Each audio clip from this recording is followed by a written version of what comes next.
गहरा विश्राम अपने को करना है, तो शरीर के विश्राम के लिए तो सुविधा पूर्वक बैठना है, और जो गलत फहमियां हैं उनको भी पहले हटा देते हैं। एक आमतौर पे ध्यान के बारे में हम कुछ पढ़ते हैं तो ये सुना जाता है कि कमर सीधी रखनी है, पद्मासन लगाना है या मुद्रा बनानी है। ऐसा इसमें कुछ नहीं करना है, ना? क्योंकि अगर हम कुछ कोशिश करेंगे कमर सीधी रखने की या स्थिर रहने की, तो कोशिश होगी, वहां थकावट जरूर होगी, तो मन को विश्राम नहीं मिलेगा, सहजता नहीं कहीं होगी। दुख दर्द हो रहा होगा तो मन वहीं अटका रह जाएगा, ना? तो खूब आराम से बैठना है, और बीच में अगर आराम करने के लिए हिलना पड़े थोड़ा बहुत तो हिल डुल सकते हैं। तो ये तो हो गया शरीर के आराम के लिए।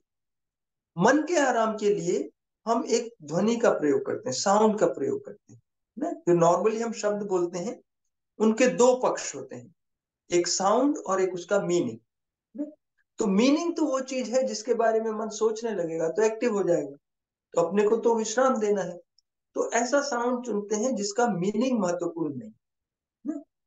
और साउंड का अपना स्वभाव होता है, किसी साउंड को शुरू करके छोड़ देते हैं तो वो अपने आप हल्का होता जाता है। जैसे किसी घंटे को बजाया, छोड़ दिया, तो शुरू में तो जोर से आवाज आती है, टोंग, और हल्का होता जाता है। तो जब मन किसी साउंड को फॉलो कर रहा है और वो साउंड अपने स्वभाव से हल्का होता जा रहा है, तो किसी चीज को जोर से सोचने में ज्यादा ताकत लगती है, हल्का सोचने में कम ताकत लगती है, तो ताकत लगना कम होती चली जाती है। दूसरे शब्दों में इसको कहें तो विश्राम बढ़ता चला जाता है। तो इस तरीके से गहरी नींद के विश्राम से दुगने गहरे विश्राम तक पहुंच जाते हैं। अब वो साउंड कौन हो, उसको देखने के लिए उदाहरण लेते हैं। जैसे कोई तालाब होता है तो उसके सतह पर तो बहुत हलचल होती है, बहुत वेव्स हैं। उसी तालाब की गहराई में जाके बैठ जाए तो शांति भी होती है। आमतौर पे इसी तरह से हमारा मन भी है, सतह पे तो बहुत विचार है, लेकिन एक स्तर मन का वो भी है जो पूरी तरह से शांत। हमें उसका आमतौर पे अनुभव नहीं होता क्योंकि हम सतह पे रहते हैं, लेकिन जब ध्यान करने लगते हैं तो धीरे धीरे गहराई में मन के उतरने लगते हैं। तो वो साउंड ऐसा होना चाहिए जो इन सभी स्तरों पर लाभदायक हो।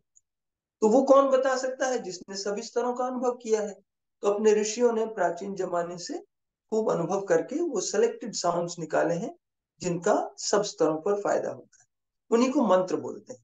तो अपने एक मंत्र का प्रयोग करेंगे, ना? एक जो सामान्य मंत्र है जिसको रसायन मंत्र बोलते हैं वो है राम।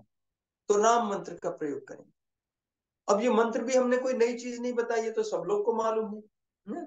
और इसको प्रयोग भी करते हैं, लेकिन जो मेजरेबल रिजल्ट्स हैं, ना? जैसे ऑक्सीजन कंजम्पशन में कमी आना, skin resistance increases by 200% with in first few minutes, ना?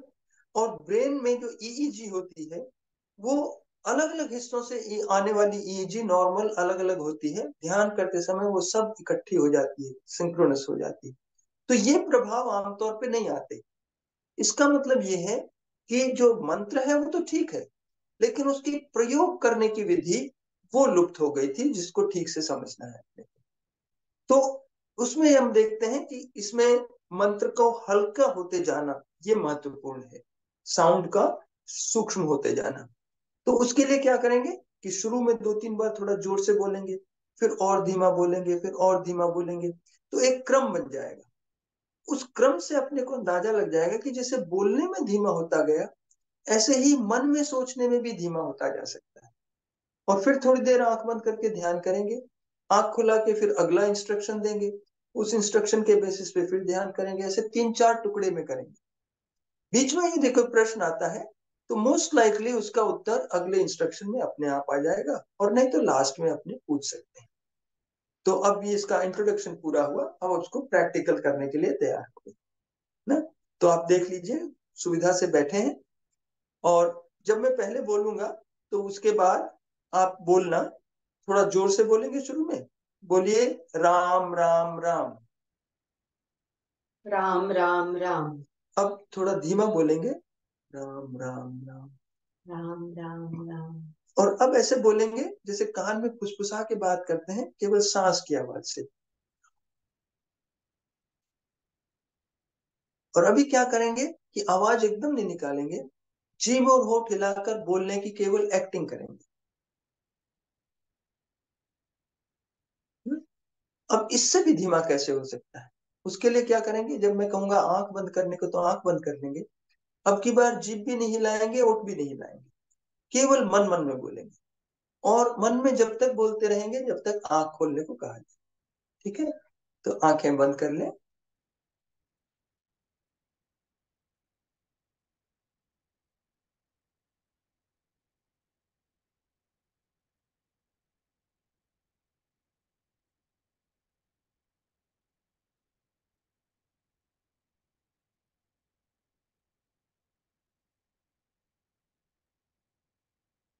आंखें खोल लें।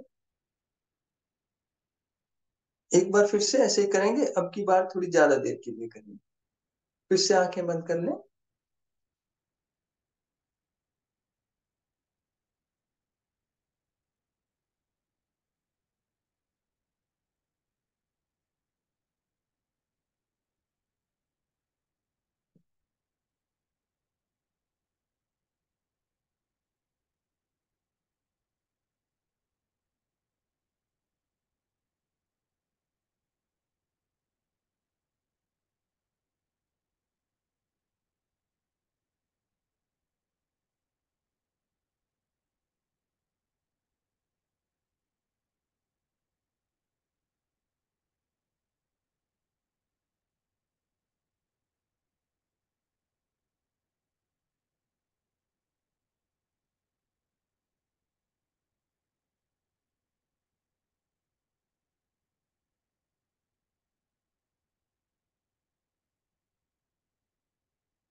आंखें खोल लें। इस तरह से जब हम मन मन में मंत्र को बोलते हैं तो कभी उसकी गति बदल सकती है, उसकी स्पीड बदल सकती है। जैसे कभी तो वो धीरे धीरे चलने लगे, या कभी तेज चलने लगे जैसे राम राम राम राम राम राम, या धीरे धीरे चलने लगे जैसे राम राम, ऐसे गैप्स के साथ। तो यदि उसकी गति बदलती है तो उसको बदल जाने देंगे। एक ही लय बनाकर एक ही गति से चलाने की कोशिश नहीं करें।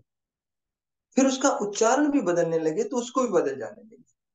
जैसे कभी तो उच्चारण छोटा हो सकता है जैसे राम, या लंबा खिंच सकता है जैसे राम। तो जैसा हो जाए वैसा हो जाने देंगे। अब एक बार फिर से अनुभव करते हैं। फिर से आंखें बंद कर लें।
आंखें खोल लें। मंत्र के बदल जाने का एक उदाहरण तुमने दिया था कि वो छोटा हो सकता है या लंबा खिंच सकता है। उसके अलावा भी उसमें कोई परिवर्तन हो सकता है। जैसे कभी तो ये भी हो सकता है कि उसका कोई हिस्सा छूट ही जाए। जैसे रा कहते कहते आखिरी हिस्सा छूट गया। ये केवल एक उदाहरण है। कहने का मतलब ये है कि जब किसी चीज को बहुत ढीला छोड़कर बहुत धीमा बोलते हैं तो वो धुंधला हो सकता है, अस्पष्ट हो सकता है। तो यदि मंत्र हल्का पड़ने लगे, धुंधला होने लगे, तो उसको साफ साफ बोलने की कोशिश नहीं करेंगे। ऐसे में वो बदलता हुआ भी लग सकता है, बिगड़ता हुआ भी लग सकता है, तो भी उसको ठीक करने की कोशिश नहीं करेंगे। जैसा आए वैसा आने दें। और कभी कभी ये भी हो सकता है कि वो हल्का धुंधला होते होते पूरी तरह से विलीन हो जाए, खो जाए, छूट जाए। तो जब वो छूटने लगे तो उसको छूट जाने देंगे। क्यों? कि मंत्र को मन में सोचना ये भी एक मन की क्रिया है। और जब पूरा मन शांत होने लगेगा तो ये क्रिया भी शांत हो जाएगी। तो जब ये शांत होने लगे तो उसको हो जाने देंगे। अब एक बार फिर से अनुभव करते हैं। फिर से आंखें बंद कर लें।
आंखें खोल लें। इस तरह से जब हम मंत्र को साफ साफ या ठीक ठीक बोलने की कोशिश नहीं करते हैं तो बड़ा स्वाभाविक है कि वो हल्का होते होते बीच बीच में छूट ही जाता हो। तो जैसे पहले बताया, छूट जाए तो छूट जाने देंगे। फिर कोई विचार आने शुरू हो जाते हैं मन में। अब ये विचारों के बारे में बहुत गलतफहमी है, इसको ठीक से समझ लेना बहुत जरूरी है। ये इस पूरी प्रक्रिया का सबसे महत्वपूर्ण बिंदु। ये जो विचार आते हैं ध्यान के समय, ये अंदर की सफाई की प्रक्रिया है। जैसे हम किसी कपड़े को धोने लगते हैं तो मैल निकलता हुआ दिखाई देता है, कमरे में झाड़ू लगाने लगते हैं तो धूल दरवाजे से बाहर जाती हुई दिखाई देती है। ऐसे ही जब अंदर की सफाई होने लगती है तो पुराने जमे हुए तनाव वो विचार के रूप में बाहर आने लगते हैं। इसी चीज को हम नर्वस सिस्टम की भाषा में भी समझ सकते हैं। जैसे मस्तिष्क में तनाव की कोई गांठ थी, अब उसको जब विश्राम मिला तो वो गांठ ढीली हुई, फिर वो खुलने लगी।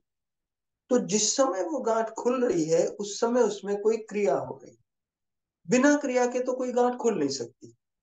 और क्रिया का उदाहरण ये है कि जैसे कोई सितार का तार है, उसमें जब तक क्रिया होगी तब तक आवाज जरूर आएगी। ऐसे ही मस्तिष्क की गांठें खुलते समय जब तक क्रिया होगी तब तक विचार जरूर आएगा। तो ये विचार से तो इस बात का पता चलता है कि कोई गांठें खुल रही हैं, कोई कैपेसिटी जो हमारी बंधी हुई थी अब अवेलेबल हो जाएगी, तो कुछ अच्छा हो रहा है। इस प्रक्रिया में अपने बाधा नहीं डालते। मतलब ये कि कोई विचार आने लगे मन में तो उसको आने से रोकने की कोशिश नहीं करेंगे। जो विचार चल रहा है तो भी उसको हटाने की कोशिश नहीं करें। तो ऐसे में तो क्या हो सकता है कि मंत्र तो छूट ही जाए, ये भी ख्याल नहीं रहे कहाँ बैठे हैं, क्या कर रहे हैं, विचारों की दुनिया में कहीं खो जाते। अगर ऐसा होता है तो एकदम ठीक है, इसका मतलब उतनी सफाई हो गई। फिर थोड़ी बहुत देर के बाद याद भी आ जाता है, अरे हम तो ध्यान कर रहे हैं, मंत्र भी ले लें। तो ऐसे जब याद आ जाए तो भी मंत्र को लेने के लिए ये जरूरी नहीं है कि जो विचार चल रहा था पहले उसे हटाया जाए और तब मंत्र ले। क्योंकि जो विचार चल रहा था वो भी अपना जरूरी काम कर रहा था, उसी के साथ साथ मंत्र को भी जोड़ देते हैं। इधर विचार भी चलता रहे, इधर मंत्र भी चलता रहे, दोनों चीजें एक साथ पैरेलल चल सके। थोड़ी सी तरफदारी मंत्र की करते हैं, लेकिन विचार के साथ कोई संघर्ष नहीं। और वो विचार कैसा है उसकी भी चिंता नहीं है। वो महत्वपूर्ण है, सामान्य है, अच्छा है, बुरा है, पुराना है, नया है, जैसा भी विचार है, उसी के साथ साथ हल्का हल्का अपना मंत्र भी चलाना शुरू कर देते हैं। तो ये पूरी प्रक्रिया जितनी बार भी रिपीट हो जाए उसको रिपीट हो जाए। अब ये विचार के बारे में भी स्पष्ट हो गया। अब एक बार फिर से अनुभव करते हैं। फिर से आंखें बंद कर लें।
आंखें खोल लें। ये मन की प्रक्रिया है, इसलिए पहले तो इससे मन को आराम मिलता है, और मन का और शरीर का गहरा संबंध है। तो जब मन को आराम मिलता है तो साथ ही शरीर को भी गहरा आराम मिल जाता है। और जब शरीर को आराम मिलता है तो क्या होता है, यदि कोई थकावट हो शरीर में, या नींद की उधार, आमतौर पे नींद की उधार रह जाती है, या तो पूरा टाइम नहीं मिला सोने को, या उतनी गहरी नींद नहीं हुई जितनी होनी चाहिए, तो किसी कारण से नींद का काम अधूरा रह जाता है, और वो इंतजार करती रहती है कब मौका मिले और अपना काम पूरा करें। अब चलते फिरते बातें करते तो नींद आ नहीं सकती, लेकिन जब ध्यान करने लगे, शरीर को भी आराम मिला, तो नींद को भी मौका मिल जाता है अपना बचा हुआ काम। तो ऐसे में स्वाभाविक है नींद भी आ सकती है। तो यदि ध्यान करते समय नींद आने लगे तो उसको भी रोकना नहीं, क्योंकि उसका भी काम जरूरी है। नींद का काम है ऊपर ऊपर की सतह की सफाई करना। जब वो काम पूरा हो जाएगा तो और गहराई की सफाई ध्यान से शुरू होगी। तो अगर ध्यान करते समय नींद आने लगे तो बैठे बैठे सो लेते हैं। कभी तो गर्दन में ऐसे झटका लगेगा तो अपने आप ही नींद खुल जाएगी। फिर भी नहीं खुलती है तो कोई बात नहीं, जैसे है वैसे ही सोते। जब नींद खुल जाए तो धीरे धीरे सिर को फिर से कंधे पे ले लेंगे, नहीं तो गर्दन दुखने लगेगी। बस इतना तो करेंगे, लेकिन नींद को रोकने की या जागे रहने की कोशिश नहीं करें। अब मुख्य मुख्य बताने की बातें पूरी हुई। अब आखिरी बार और एक बार ध्यान करेंगे, फिर समाप्त करेंगे। उसके बाद फिर कोई प्रश्न होगा तो प्रश्न पूछ सकते हैं उसके बारे में। फिर से आंखें बंद कर लें।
धीरे धीरे आंखें खोल लें।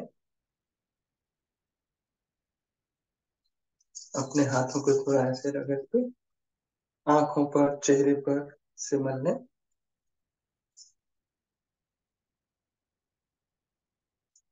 हाथों के बैक साइड पे भी रक्त संचार बढ़ा लें, और गहरा आराम मिला है तो अच्छे से एक बार अंगड़ाई ले लें।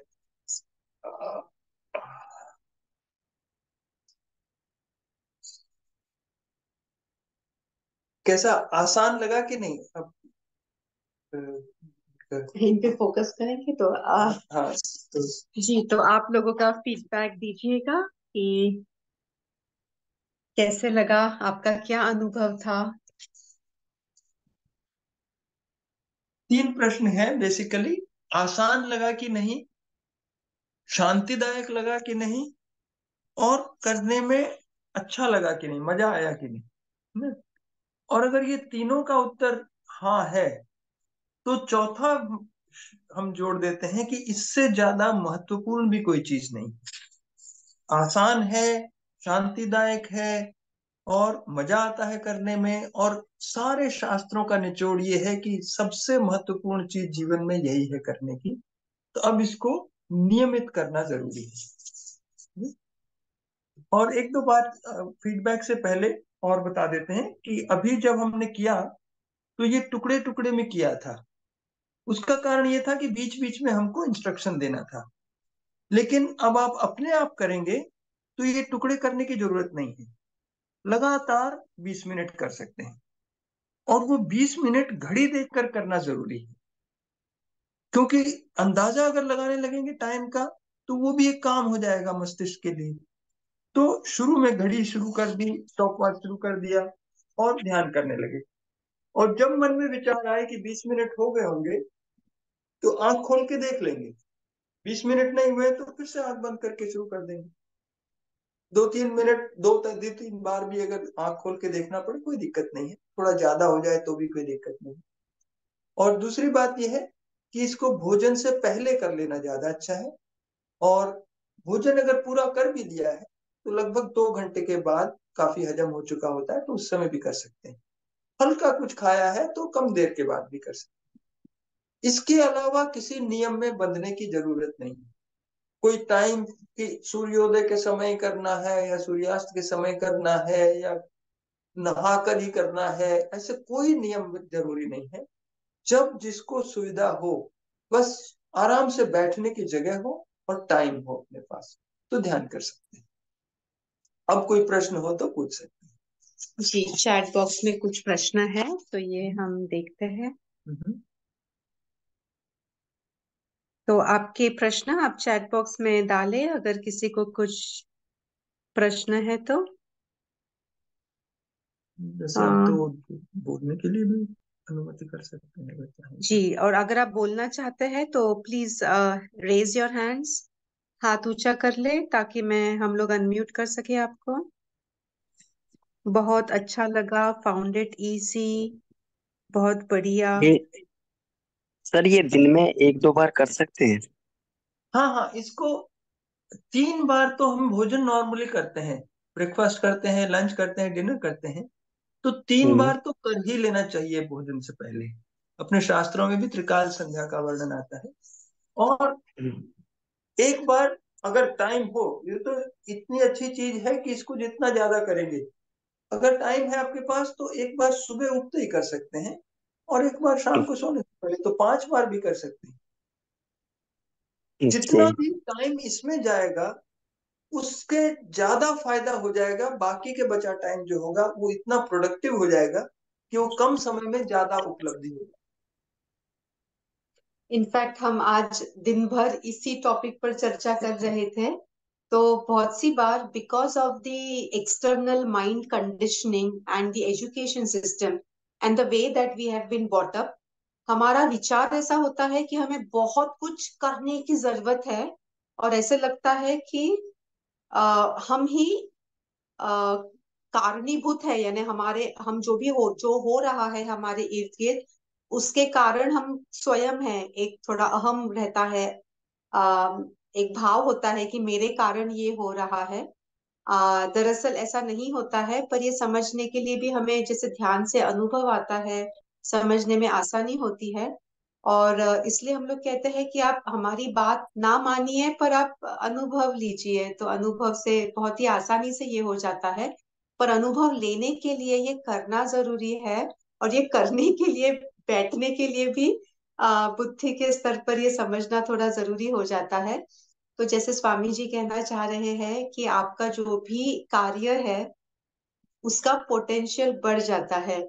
तो स्वामी जी, मैं चाहूंगी कि आप ये एग्जाम्पल सभी को भी बताएं जो आपने शेयर किया था कुछ वक्त पहले, टोयोटा फैक्ट्री का जो एग्जाम्पल था। हाँ हाँ, देखिए जापान में टोयोटा कंपनी का हेडक्वार्टर्स है टोक्यो में। तो उन्होंने ये इसके ऊपर जो ध्यान के ऊपर साइंटिफिक रिसर्च हुई है। और जब मैं ध्यान कहता हूं तो इस प्रक्रिया की बात कर रहे हैं, क्योंकि ध्यान के नाम पर और बहुत सारी प्रक्रियाएं भी होती हैं, तो जिसमें कंसंट्रेशन कहीं ना कहीं इन्वॉल्व होता है, तो उससे बात नहीं कर रहे हैं। ये जो सहज प्रक्रिया है, तो इसके ऊपर जो साइंटिफिक रिसर्च हुई है, उन्होंने देख के सोचा कि अपने फैक्ट्री, क्योंकि एक रिसर्च ये भी है कि प्रोडक्टिविटी बढ़ जाती है और फैक्ट्रीज के अंदर काम करने के स्थान पे। तो उन्होंने इसको इम्प्लीमेंट किया। 8 घंटे काम होता था, तो ऑफिस टाइम में ही, ऑफिस शुरू होने के बाद आधा घंटा ध्यान का, ऑफिस से छूटने से पहले आधा घंटा, तो 1 घंटा दिन में ध्यान करने लगे। और काम 8 के बजाय 7 घंटे होने लगा। तो जापानीज गवर्नमेंट ने अपने रिप्रेजेंटेटिव भेजे कि इतनी बड़ी कंपनी में इतना एक नया प्रयोग हो रहा है, तो क्या प्रभाव होता है उसको देखें। तो उन्होंने नाप के देखा कि 8 के बजाय 7 घंटे काम होने लगा, लेकिन प्रोडक्शन 10 घंटे के काम के बराबर होने लगा।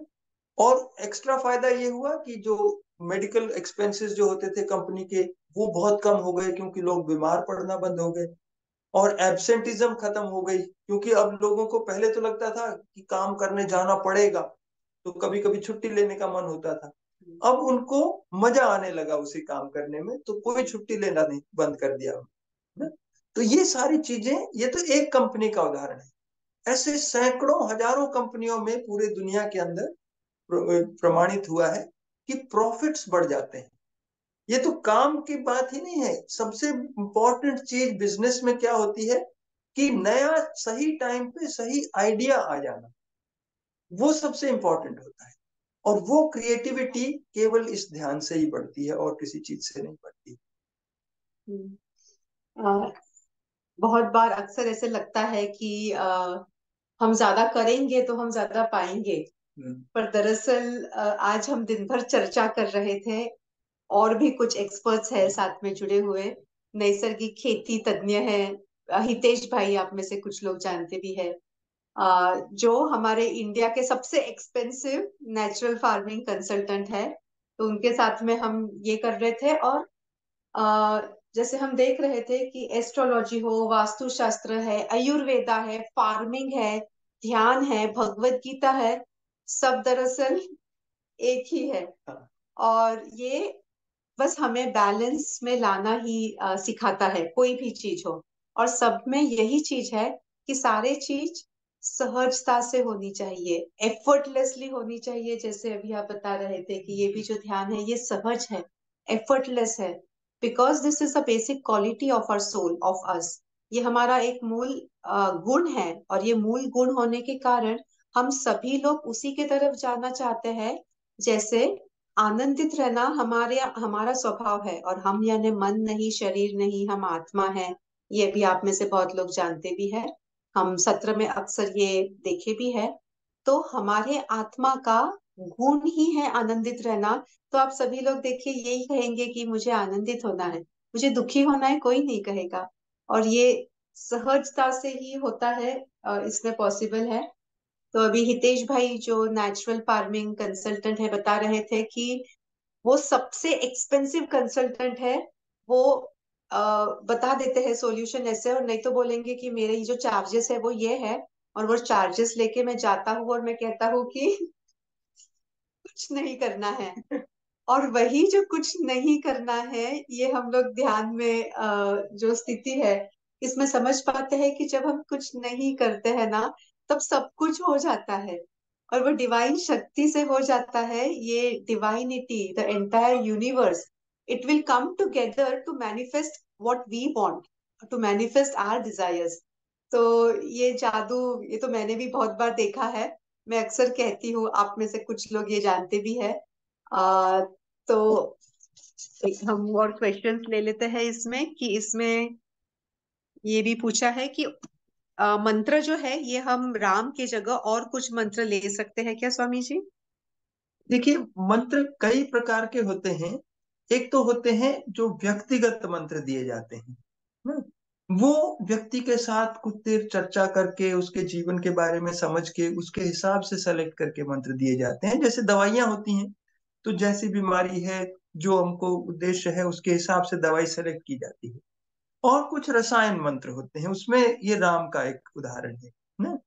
बल्कि सबसे इम्पोर्टेंट जो मंत्र है वो राम ही है। कुछ लोगों को शायद ये प्रश्न के पीछे मैं समझ सकता हूँ कि शायद ये अंडरस्टैंडिंग होगी कि ओम क्यों नहीं कर सकते ना। ओम सबसे हाईएस्ट मंत्र है, उसमें कोई शक नहीं है। लेकिन उसके अधिकारी केवल सन्यासी होते हैं। सन्यासी का मतलब ये नहीं कि पीले कपड़े पहन लिए तो सन्यासी हो गए। सन्यासी का मतलब ये है कि इस जीवन में जो भी कुछ प्राप्त करना था उन्होंने प्राप्त कर लिया है, उसकी उन्हें कोई आवश्यकता अब नहीं बची है। केवल वो आगे के जीवन के लिए, पारमार्थिक उसके लिए अपना विकास चाहते हैं, तो उनके लिए होता है। लेकिन सामान्य व्यक्ति के लिए दोनों चीजें, अभ्युदय और निश्रेयस। अभ्युदय मतलब हम अपने जीवन में विकास करते रहें, विकास करते रहें, और विकास करते करते जो सबसे अंतिम स्थिति है वहां तक पहुंच जाए।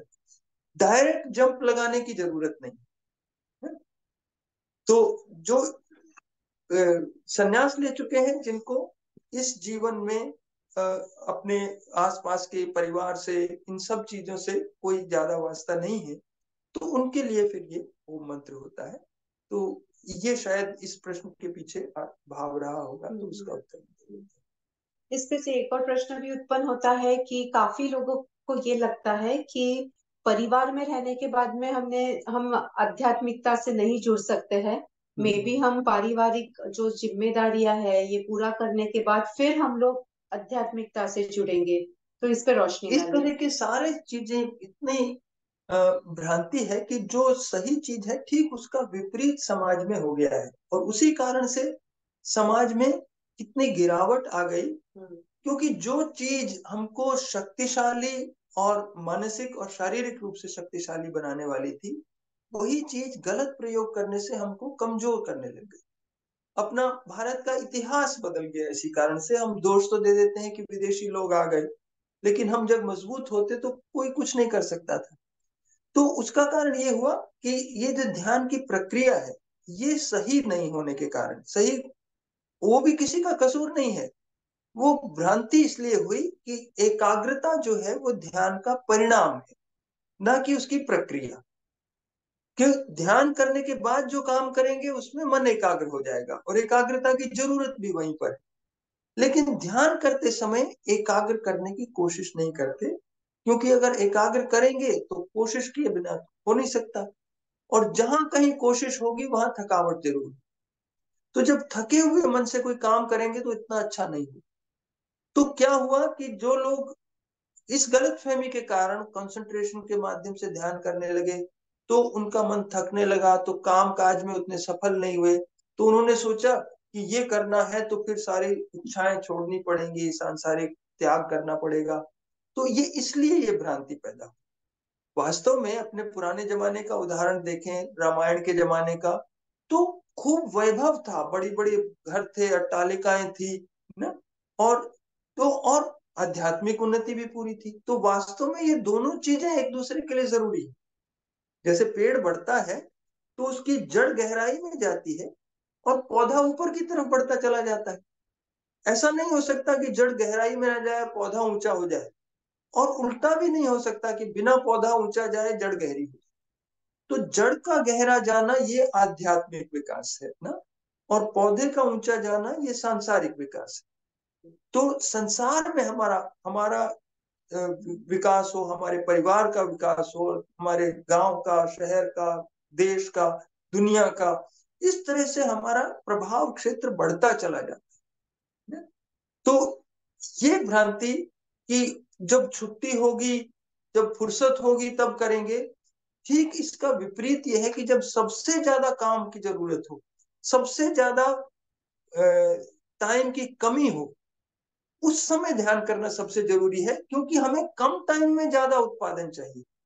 क्योंकि 24 ही घंटे होते हैं सबके पास, उसी 24 घंटे में प्राइम मिनिस्टर पूरी दुनिया को भी संभाल लेते हैं, पूरे भारत को भी संभाल लेते हैं, और कोई व्यक्ति अपने परिवार को भी नहीं संभाल पाता है। तो उसकी इफेक्टिवनेस बढ़ाना है। जितना ज्यादा टाइम काम का प्रेशर हो, उतना ही ज्यादा ध्यान की जरूरत है। इसमें गांधी जी की एक स्टेटमेंट बताता हूँ। गांधी जी ने एक बार ये कहा था कि I meditate for 1 hour every day, unless I am extremely busy, in which case I meditate for 2 hours.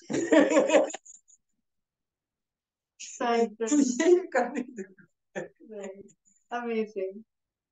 तो बहुत ही बढ़िया। आई थिंक हमें समय का भी ध्यान नहीं रहा, हम या टाइम क्रॉस कर गए, तो अक्सर ध्यान में ऐसे ही होता है। और मैंने तो आपका डेडिकेशन देखा है ये ध्यान के संदर्भ में, तो बहुत बढ़िया। तो और भी अगर किसी के कुछ सवाल है तो आप हमें भेज सकते हैं ग्रुप में, हम लोग जुड़े रहेंगे स्वामी जी के साथ में और इनका मार्गदर्शन ले। और कुछ आप जाते जाते कहना चाहेंगे दर्शकों से? बस ये तो आप लोगों को पता लग ही गया होगा कि ये बहुत आसान है करना, लेकिन एक मुश्किल चीज भी बता देते हैं। और मुश्किल ये है कि इसको याद रखना कि करना है।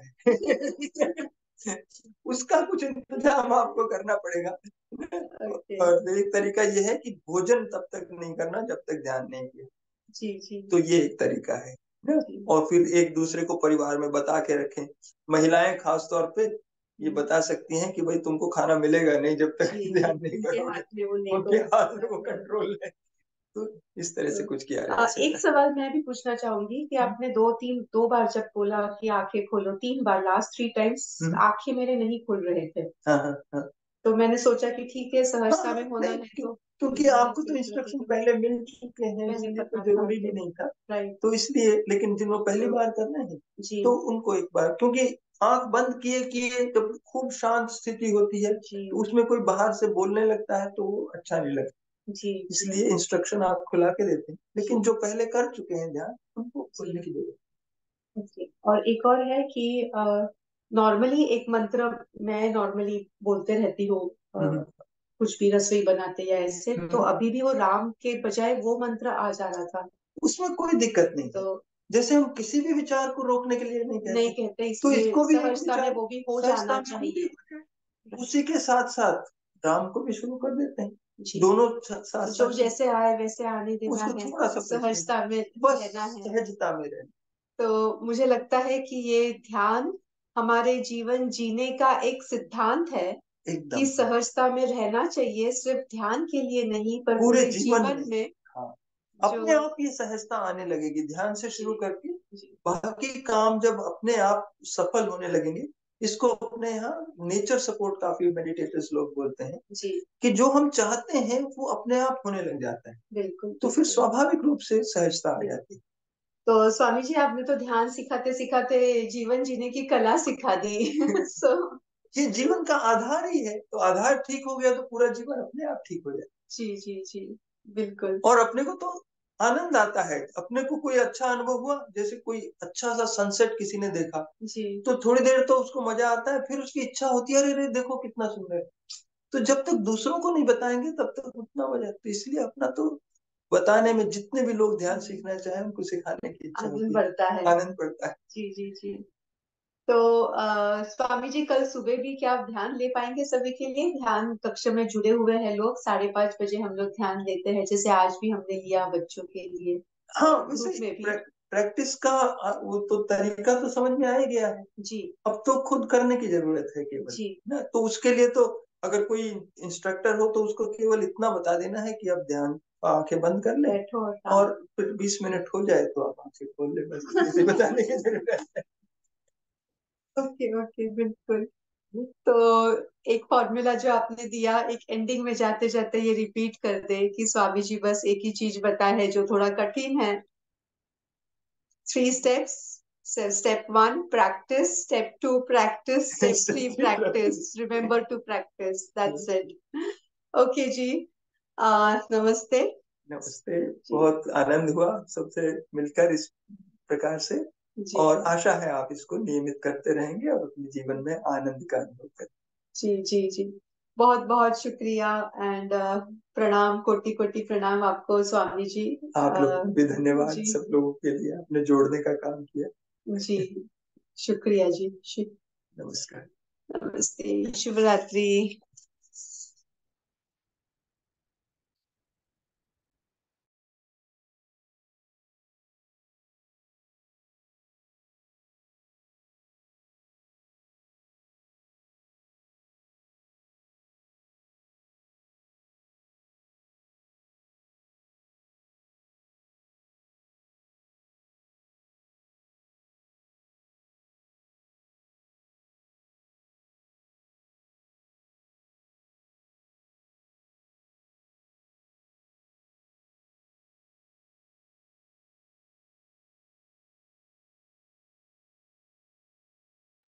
तो जी, आप सभी के मैसेजेस जस्ट पढ़े। सॉरी, आज हमें मोबाइल से लॉगिन करना पड़ा। इसका रिकॉर्डिंग अभी तो यूट्यूब पे डाल देंगे हम 1 आध 2 दिन में, और आपको भेज देंगे जी। आपके सभी के मैसेजेस पढ़े, बहुत बहुत शुक्रिया जी। Yes, Swami ji is really very very amazing person, very grounded and really amazing. So much to learn from him. तो यस, थैंक यू जी, thank you thank you. Yes, चलिए हम लोग प्रार्थना से समाप्ति करते हैं धन्यवाद। जी। तो प्रार्थना, प्रार्थना मुद्रा, प्रार्थना भाव, कृतज्ञ भाव, मन में ढेर सारा प्यार और आनंद की गहरी सांसें लेते हुए शुरू करेंगे। ओम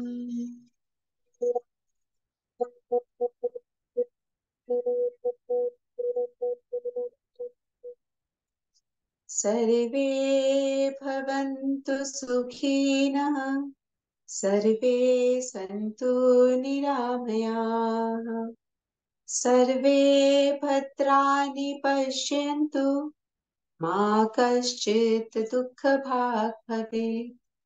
ॐ शान्ति शान्ति शान्ति। ॐ पूर्णमदः पूर्णमिदं पूर्णात् पूर्णमुदच्यते, पूर्णस्य पूर्णमादाय पूर्णमेवावशिष्यते। ॐ शान्ति शान्ति शान्तिः।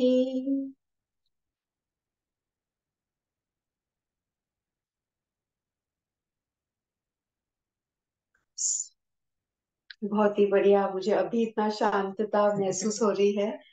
शुक्रिया शुक्रिया स्वामी जी, और आप सभी का जुड़ने के लिए शुक्रिया। इसे आप आगे और ले जाएंगे, ये ध्यान की प्रैक्टिस करेंगे तो हमें बहुत बहुत ही आनंद होगा।